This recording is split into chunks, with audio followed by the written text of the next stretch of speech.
Now on News 3 Now at 10, we're live at the site of a death investigation. We'll have the latest from the village of Sauk City. And a new program at the Dane County Jail is trying to connect prisoners and their children through reading.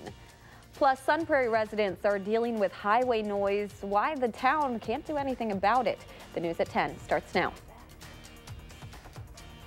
From the Channel3000.com Alert Center, this is News 3 Now at 10.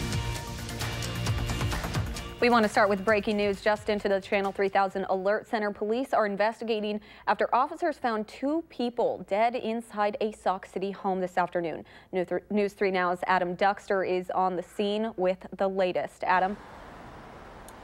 Well, Amanda, I'm on the 900 block of Monroe Street in Sauk City, where police say earlier today they responded to a welfare check around noon. But when they say they got here, they found 2 people dead inside a home right here on this road. Now, I talked to neighbors on this street who say they were the ones who called police because they were concerned for their neighbor. They hadn't seen or heard from them in about a week, and they noticed that their yard, which they say is normally very well kept, was getting a little long. Police say that this is a really good example of the times that these welfare checks are helpful. And while they aren't sure of the cause of these deaths quite yet, they say they're glad someone did call. If you see something that's out of the ordinary, that is concerning or just different than normal, contact your local police department and have us check into it. Worst case scenario is everything is fine, and as we talk to the people, they're put at ease, the neighbors are. But neighbors watching neighbors is what we're looking for. Again, police say it is too early to name either one of these individuals or say if these deaths are considered suspicious or if foul play is suspected. They do say, however, though, that they should know something within the next 24 hours possibly, because they are waiting on the results of an autopsy. But again, a very scary situation along the 900 block of Monroe Street here in Sauk City. The latest is that 2 people are dead after being found inside their homes after a welfare check. But we'll send it back to you and continue to keep you updated as we learn more. All right. Thank you so much, Adam. Let's turn it over to Dana Fulton with your first alert forecast. Dana, it was a beautiful day today. Amanda, we had a lot of sunshine this afternoon. Temperatures right at seasonal. Really no complaints with our forecast for your Sunday. The good news, if you were hoping to get a repeat performance from Mother Nature, tomorrow also looks nice and sunny and pleasant outside. Doppler track is quiet throughout the state. There's actually a frost advisory in effect to the north right now. For us, though, in southern Wisconsin, things look pretty quiet for the night. We're at about 57 in Madison and in Janesville, close to 65 in Platteville right now. So our temperatures falling overnight with that mostly clear sky and a bit of a breeze coming from the north. We're going to fall to about the mid-40s for overnight lows. Right now, our breeze is calm for much of the area, but we're looking at anywhere from 5 to 10 miles per hour for our wind speeds overnight. Tomorrow in the mid-40s early in the day, and then afternoon highs with that sunshine will be climbing to the mid-70s. Should be a really pleasant Monday for us, but we do have a few rain chances for the work week. We'll take a closer look at what's ahead in just a few minutes. Amanda? Thank you, Dana. More local news tonight. A new project in the Dane County Jail hopes to change lives not just for the people housed there, but for their children, too. UW Extension has redesigned and revamped the visitation room at the jail to be more kid-friendly and educational. They also converted an old vending machine into a book vending machine so visiting children can bring home a brand new book for free. The idea for the project stems from research done at the university showing children of jailed parents often lag behind their peers in literacy skills like reading, writing, and even speaking. Mary Hooser wanted to put that research into practice. We can intervene at these very young ages and help families who are struggling with a lot of stressful situations with these literacy type skills and building those vocabularies. That sets them on a more positive trajectory, and that's what we want to do. Dane County is one of 6 jails in Wisconsin that's part of this pilot project. They are in need of another old vending machine to convert to a book vending machine. If you happen to have one you would like to donate, we have contact information on our website. And the Madison Area Urban Ministry gave participants an up-close view of what it's like to come home from prison today at Temple Bethel in Madison. The workshop introduced attendees to the principles of restorative justice and let visitors see what life is like during the first 30 days after leaving prison. The program started in 1999, and Executive Director Linda Ketchum says her goal is to help the public have a better understanding of their role in prisoners' lives after they leave jail. The point is to help people understand that if we're really serious about restorative justice, then the community has a role to play in providing second chances and opportunities for returning citizens to be successful. Participants received mock profiles of prisoners leaving jail and had to complete fundamental life tasks such as finding housing and a job or simply cashing a check. You can learn more about this simulation and how you can support returning prisoners on our website, channel3000.com. Residents along Highway 151 in Sun Prairie will have to continue to find other ways to deal with the noise, as a potential solution looks like it will not work out. Earlier today, Adam Duxter found out just why that is and just how bad the noise is for people living there. But most people Adam talked to today say they like the community and really have learned to deal with the noise. The noise along the on-ramp to 151 is something John Doty and his family have come to live with over the years. Well, as long as the highway's there, there's going to be noise. It's something we've just lived with. Their home on Tower Drive in Sun Prairie, one of several that backs up to the highway. The noise, constant. For the most part, we don't open our windows on the back side of the house. It's something the city council president says neighbors made a point to address to him while he was running for re-election. They said, boy, the sound is really bad here from Highway 151, and we've noticed, sound barriers on other highways. Could we get one here in Sun Prairie? People there think that idea sounds better than the other sounds they're used to.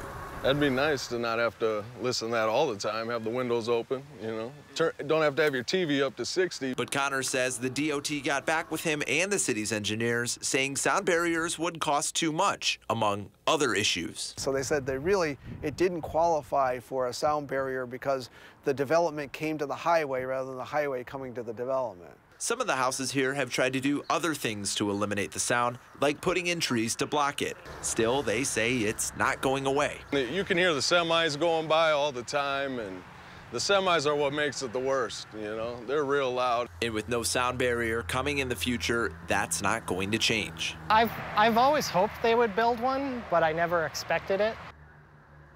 City Council President Connor says the best thing people can do if they're having issues is to continue to talk to their local leaders and let them know. This Thursday marks the 75th anniversary of the D-Day assault, and some Madison groups are celebrating and remembering. Marcus Point Cinema in Madison celebrated the anniversary today with 2 showings of Saving Private Ryan, and live historians displayed authentic World War II uniforms and weapons. The D-Day assault, when 160,000 Allied troops crossed the English Channel, helped the Allied forces win back control of France from German forces after 4 years of occupation, and it was a decisive stage in the liberation of Europe in World War II. Lakeweed pickup is back for Madison residents, but this year the Dane County Partnership is expanding to the Monona side as well. Starting tomorrow and going through August, shoreline barge crews will be picking up aquatic trash and debris from residents' piers on Lake Mendota, Monona, and Lake Kaganza. The goal to improve the overall water quality. They will only pick up vegetation that's washed up on shore, no yard waste. It must be placed on your dock by 7 a.m. on the Monday of your designated pickup week. Coming up on News 3 Now at 10, marking 50 years since the Stonewall riots, widely regarded as the birth of the gay rights movement, with song. And why one Wisconsin farmer is supporting the Trump administration's tariffs even though they directly impact him.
Welcome back. This year will mark 50 years since the Stonewall riots, largely regarded as the birth of the gay rights movement. It was a series of confrontations between gay rights activists and police outside the Stonewall Inn, a gay bar in New York. Today, the Perfect Harmony Men's Chorus marked the occasion with song.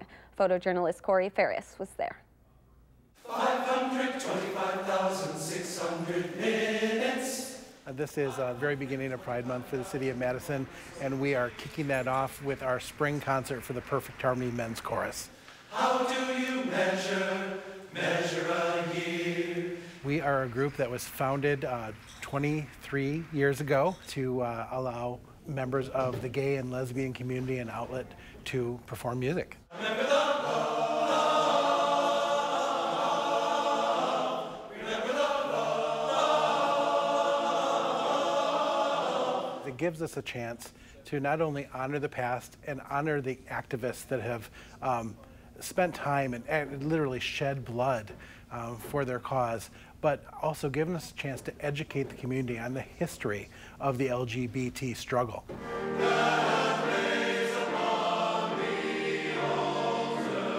It just warms my heart that here, when we're celebrating 50 years of Stonewall, that the community of Madison has come out to fill our house and support this event in particular. It's a beautiful day here in the city of Madison. There is a lot to do, and yet they chose us to be where they wanted to be today, and that just means the world to me.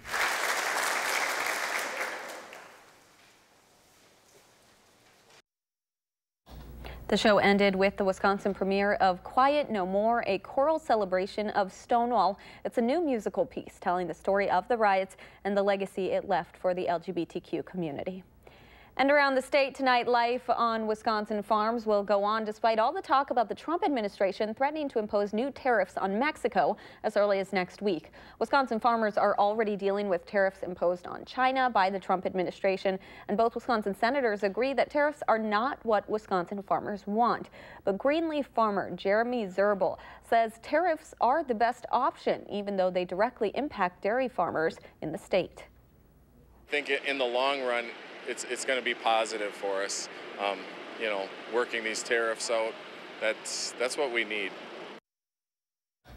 Trump tweeted last week that the United States will impose a 5% tariff on all goods from Mexico until migrants stop coming through Mexico and into the U.S. And it's that time of year students will be heading to prom. And for many teens, it's a rite of passage. Stephanie Buffamonte tells us how the Wisconsin Children's Hospital is making the special night possible for teens with serious illnesses. Posing for that perfect picture with best friends and capturing that typical prom pose with your date. These Children's Hospital patients and friends are getting down on the dance floor for patient prom. 16-year-old Katie Kubiak has been in and out of the hospital as she battles numerous illnesses. Usually when I come here, it's for appointments or it's for admissions, and so I kind of usually just tie the hospital with that. But not Saturday night. This space has gone from a lobby to a glamorous ballroom and a night they won't forget. Being able to tie it to memories, like with other people and having this fun time is really nice. Memories that Children's Hospital doesn't want their teen patients missing out on. It really lifts their spirits. It gives them something to look forward to. We get them out of their hospital room. They get to go down, pick out their dress, get some jewelry created, and then get hair and makeup done and come down here and just forget about being sick for a while. Not letting their illnesses stop them from going through this milestone, just like everyone else. Even though you're in the hospital, you can still have a fun night and have normal teen experiences. It's just such a nice distraction too, to be able to come here and like have my makeup done, dress up, have fun in the midst of like battling numerous chronic illnesses. This was the 10th annual patient prom, and some people have come back even after they're out of the hospital to volunteer or just to have a fun night. Let's get a look at your first alert weather with Dana Fulton. How cool is that? Very cool. I thought that was fantastic, and you could tell that everybody there was having an amazing time. Today, of course, the weather was fantastic. A lot of folks enjoying the weather outside. I know that because we had so many weather photos come in today, which is awesome. I always love getting weather photos, but particularly this sky phenomenon, a circular halo, also known as a 22-degree halo for us, because it comes out about 22 degrees from the the sun and goes all the way around. Some people are asking if this is a sundog. When we have sundogs, it's actually, you see that light on two sides of it, just part of the circular halo. But that was a full circular halo. A lot of pictures coming in today throughout southern Wisconsin. It's a lot like a rainbow where you kind of have to be in a certain area to see it. The light is reflecting and refracting off of little ice crystals high up in the atmosphere. And a few people even talking about, of course, the old wives' tales about what a circular halo might mean.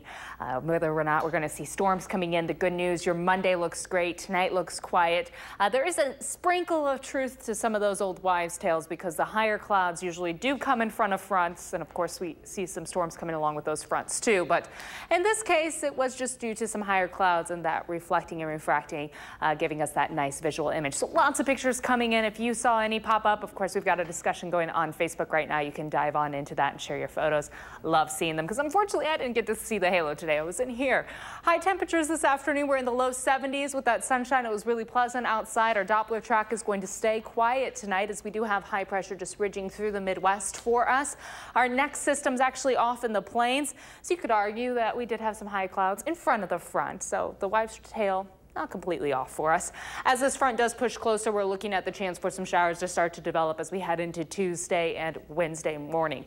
Tomorrow, though, a lot of sun should be really pleasant for your Monday, similar to today. For Tuesday, most of the showers are going to stay to the south and then to the north in the morning. But in the afternoon, we're looking at some scattered showers and isolated thunderstorms. Pretty good chance for them coming through in the afternoon and overnight. By Wednesday morning, we have a slight chance for showers, and that slight chance pops up again later in the evening to see a few isolated thunderstorms for us. For Tuesday, we do have a marginal risk for severe weather along the western edge of the state, a slight risk further south where they'll be seeing those stronger thunderstorms come through. Could be some stronger wind gusts and heavier rain at times. So that's something we'll be keeping an eye on for Tuesday later in the day, but tomorrow nice and sunny and clear. That breeze coming from the south in the afternoons, that's going to help us warm on up. And then by Tuesday, we have the shower chances building in. And then in the afternoon with our temperatures in the middle to lower 70s, we could be dealing again with some isolated strong thunderstorms. Precip chances, though, will stay hovering around just a few tenths of an inch. Won't have much rain accumulation with this. Plan on overnight low of about 45. By tomorrow afternoon, we'll see high temperatures near 73 with that sunshine. Should be a nice Monday. Tuesday, we're looking at shower and thunderstorm chances and a slight chance on Wednesday. And plan on the sun returning for us for Thursday and Friday. Temperatures through that 10-day forecast day right at or above average for us. A really nice stretch of weather expected for much of the week aside from the storm chances popping up on Tuesday. And it'll seem like a lot of these systems are going to be sliding south, which of course good news for us. Yeah, and it's nice to hear average temperatures. Yes, just average. That's all we want to be for the end of spring. Yes. All right, thanks so much. Still ahead, we catch up with Packers tight end Jimmy Graham over cornhole. That's next in sports.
Well, Brewers opening day starting pitchers haven't exactly had the best string of luck in the last 4 years. And today, Jhoulys Chacín can add himself to that list. He's heading to the injured list with a strained lower back. So Jimmy Nelson coming back up and will start on Wednesday against the Marlins. It'll be his first major league appearance since September 8th, 2017. Series finale between the Brew Crew and the Pirates this afternoon, up 1-0 in the third. Eric Thames slugs that one over the wall in right field. 2-run home run. 3-0 Brewers, and Thames with quite the day. Fast forward to the fifth. This time he goes deep into no man's land. Keston Hiura scores. Brewers run 4-2. They'll have the day off tomorrow. Pitchers duel in St. Louis. Cardinals and Cubs at Busch Stadium. We pick it up in the 8th inning. Cardinals up 1-0. Matt Carpenter to center field. RBI scoring. Colton Wong 2-0 St. Louis. Cubs get one back thanks to Wilson Contreras. David Bodie trying to tie it up, but grounds out to end the game. Cubs lose 2-1 the final.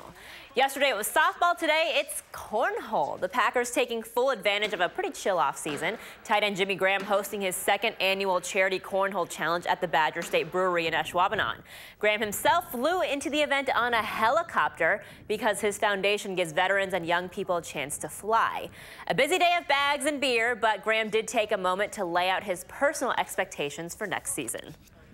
Obviously, you know, last year was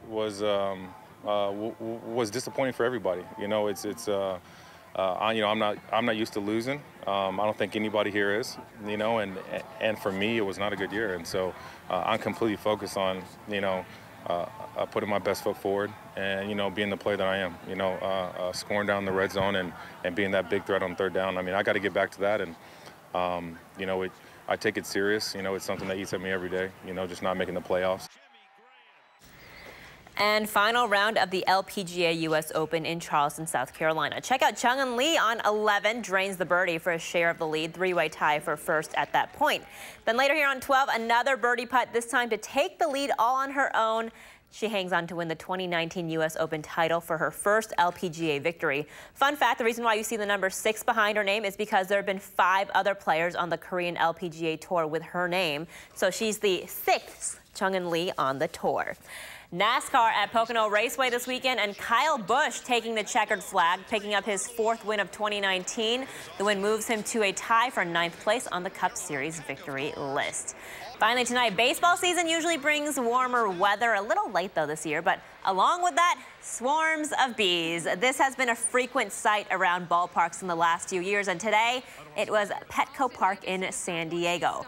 Marlins Padres was delayed for 28 minutes because the bees were just hanging out there around the home plate. Mike said to bring someone in to get them off safely, of course, but that is something we've seen a lot, I feel like, in the past few years, bees just invading stadiums. Like, why the stadium? I don't know. That's so odd. I'm like shocked by that. I can't imagine if you were at the game and oh my gosh, there's I'd bees be like, everywhere. Get away from me. Bye. I don't need this. Wow, yeah. well, good that they got rid of them. All right, we'll be right back.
So it's a beautiful day today, and it sounds like we're going to have another pretty beautiful day tomorrow. Things were fantastic outside. No complaints with our forecast today. And the good news, we are getting a repeat for your tomorrow.